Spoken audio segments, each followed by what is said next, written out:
¿Qué tal, queridos hermanos? Me da mucho gusto saludarlos nuevamente aquí en nuestro momento mariano para seguir conociendo un poquito más de, voy a decirlo de esta forma, de la madera que está hecha nuestra Madre Santísima. Única, ¿verdad? Única, mejor si lo veíamos con ustedes en el principio del texto lucano, ¿verdad? A partir del versículo 26, donde está el anuncio del ángel, el capítulo 1, el ángel saluda a María como la llena de gracia, ¿sí? Ella es la quejaritomene en griego. Esa palabra quejaritomene solamente existe ahí. No existe en ninguna otra parte de la Sagrada Escritura, ni en el Antiguo ni en el Nuevo Testamento. Nosotros estamos acostumbrados a decir: Dios te salve María, llena eres de gracia, ¿sí? Sin embargo, el anuncio del ángel no es así. Ni dice Dios te salve, sino dice alégrate, Jaire, y tampoco dice María, dice quejaritomene. Jaire, quejaritomene. O sea, viene el saludo y sustituye el nombre de María Santísima por la llena de gracia. Nosotros deberíamos de llamarla así, la llena de gracia, así como a Simón le llamó Pedro y ahora lo conocemos por Pedro más que por Simón, aunque sabemos que es Simón, el hijo de Juan. Pues María es la quejaritomene. Nada más a ella se le aplica esto y es el único lugar en la Sagrada Escritura en donde aparece este texto, quejaritomene, llena de gracia, y llena como si la esencia fuera parte de ella. Por eso les digo que el tema de María es verdaderamente un misterio insondable. ¿Por qué? Pues porque no podemos nosotros avanzar cuando nosotros nos topamos con que ella está vinculada de una forma muy especial, muy especial, a la Santísima Trinidad, particularmente al ser la madre del Verbo, porque nunca dejará de ser ya la madre del Verbo. Es decir, en la Santísima Trinidad tenemos a María que está vinculada ahí. O sea, no es que ella no fue así como que el depósito y bueno, y pusieron al Verbo y luego se fue. No, tiene carne de la carne de María. Hay una canción, creo que es del padre Ceciño, aunque no estoy seguro de quién es, pero dice: Dios tuvo un día carne de tu carne. Y esa es la verdad. O sea, esta es la verdad de María. Entonces, entrar en su misterio, pues es entrar en el misterio de Dios, lo cual es insondable. Podemos avanzar mucho, como lo estamos haciendo ahorita, desde las perspectivas humanas. No he tocado grandemente los temas del misterio, sino solamente los temas humanos, porque son los vivibles, los imitables. Y como estamos hablando de la espiritualidad mariana, es decir, bueno, decíamos el día de ayer, pues un mariano, una persona que está viviendo una espiritualidad mariana, se une de una manera particular a la parte de la ascesis. O sea, tenemos que ir trabajando la parte de la ascesis, ¿verdad? Para poder, como ella, pues vivir lo que ella va a vivir, todos estos momentos difíciles, y poder escuchar cosas tremendas. A veces cuando nosotros estamos leyendo la Escritura, se encuentra uno con textos verdaderamente muy difíciles, muy duros. Recientemente he estado leyendo algunos de los profetas sobre el tema de la destrucción tanto de Jerusalén como del Reino del Norte. Todos los avisos y todo lo que Dios les había hecho al pueblo y que nunca le hicieron caso. Y finalmente, pues fueron avasallados completamente por los reinos que, pues, primero Siria, que destruye todo el reino del norte, y después Babilonia, que destruye todo el reino del sur. Y los hace, como digo yo, ¿verdad? Los hace pomada. Un sufrimiento terrible. Mata a una cantidad impresionante del pueblo, a los reyes, los saca, los destierra, se los lleva. Terrible. ¿Y por qué? Por haberse apartado de Dios, por haber volteado su vista a los ídolos.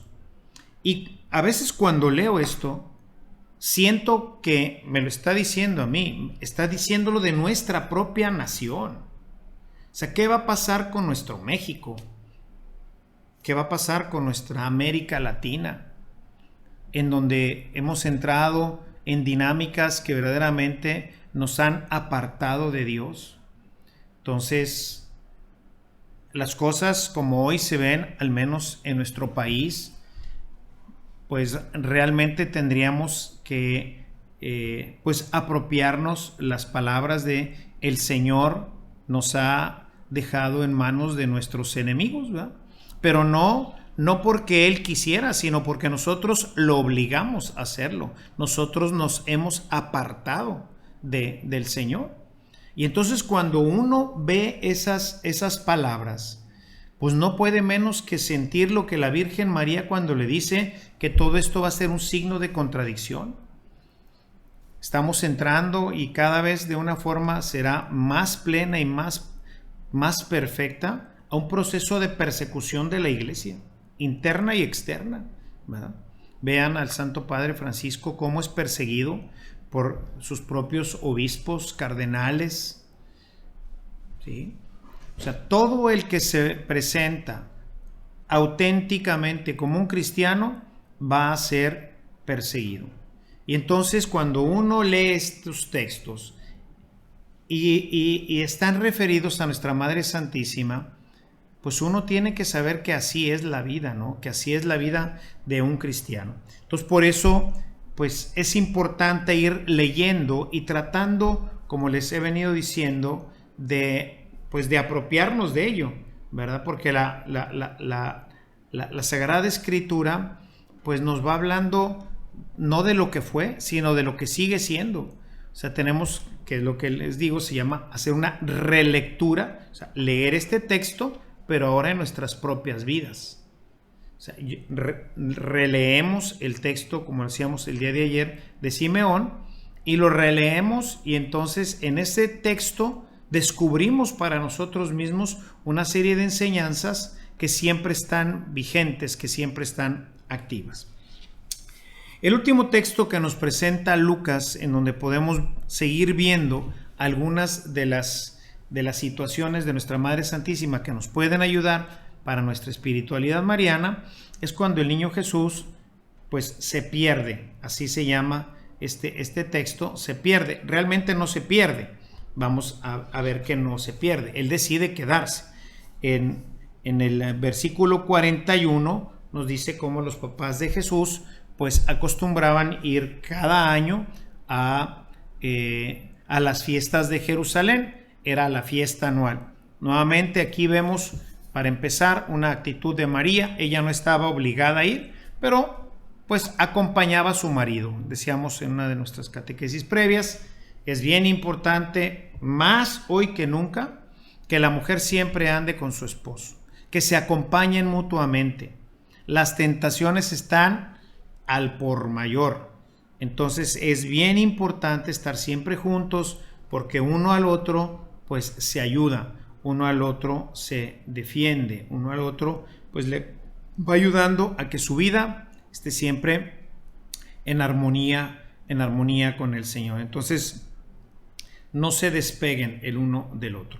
Y así, bueno, pues ellos fueron a las fiestas, como era costumbre.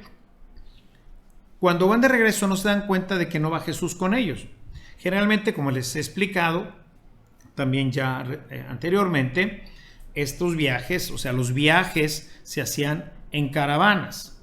Y estas fiestas ordinariamente se hacían en familia. Venían 3, 4, 5, 6, 7 familias que formaban parte de un clan.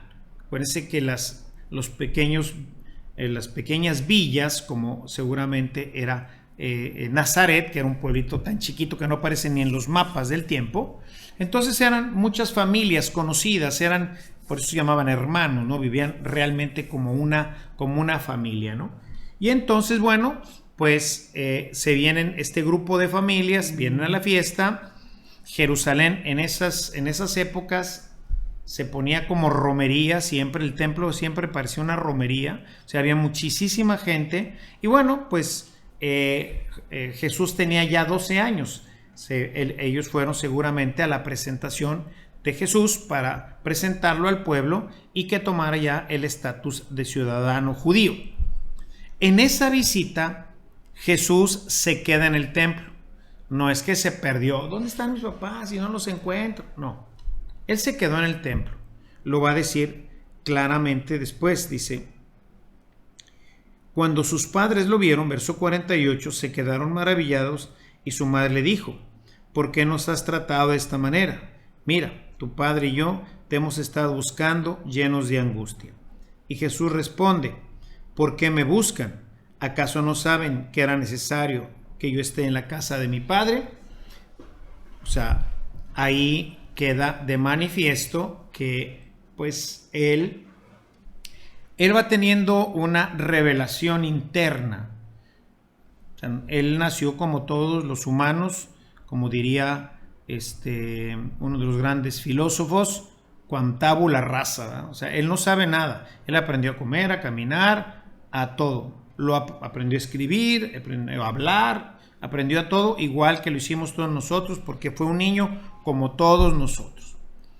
Poco a poco fue aprendiendo a rezar a través de su madre, a través de su padre. Fue empezando a conocer parte de la cultura, parte de su religión como judío. Empezó a, seguramente ya un poquito más grande, ¿verdad? Empezó a repetir con José algunas de las enseñanzas principales, ¿verdad? Sobre todo el Shema, ¿verdad? Shema Israel, escucha Israel, tienes un solo Dios.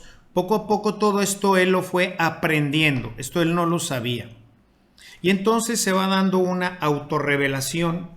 Dios se empieza a revelar en él mismo y él empieza a hacerse consciente de que realmente José no es su padre, sino que su padre es Dios. Seguramente son cosas que no en este momento, sino que ya viene de tiempo en tiempo, pues dándose cuenta.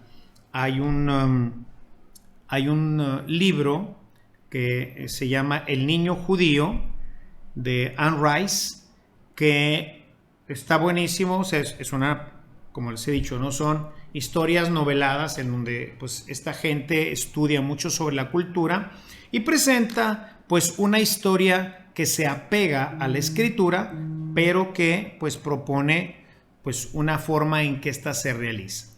Y entonces está muy interesante porque va desde el nacimiento precisamente hasta los 12 años, cuando Jesús se empieza a ser consciente de que él no es hijo de José, que él tiene una relación con el Padre, y está muy bonita cómo lo va presentando. Dice también el padre Larrañaga en su libro sobre la oración, en uno de sus libros de la oración, Muéstranos al Padre, se llama el libro. Dice: y un día Jesús, mientras oraba, Yahvé, Sabaoth, Shaddai, de repente dijo: Abba, papá, ¿eres mi papá? O sea, poco a poco él se va haciendo consciente de su realidad divina, no solamente mesiánica, sino de su realidad divina, y desde ahí seguirá pues avanzando su conocimiento, su crecimiento, hasta los 33 años, cuando él es llamado ya a la misión. Y bien, vamos a dejar aquí nuestra reflexión, en donde he tratado de explicar un poquito el contexto en el que estamos, para luego ver ahora a María cómo reacciona, qué es lo que pasa en su corazón, qué es lo que sucede cuando ella, pues han pasado 12 años, y todo era normal, aparentemente. Entonces hablaremos de esto el día de mañana, con el favor de Dios. Los espero por aquí para seguir en estos momentos marianos, conociendo más a María y pudiendo de esta forma imitarla y así tener una verdadera espiritualidad mariana. Bendiciones para todos en su casa. Nos vemos el día de mañana.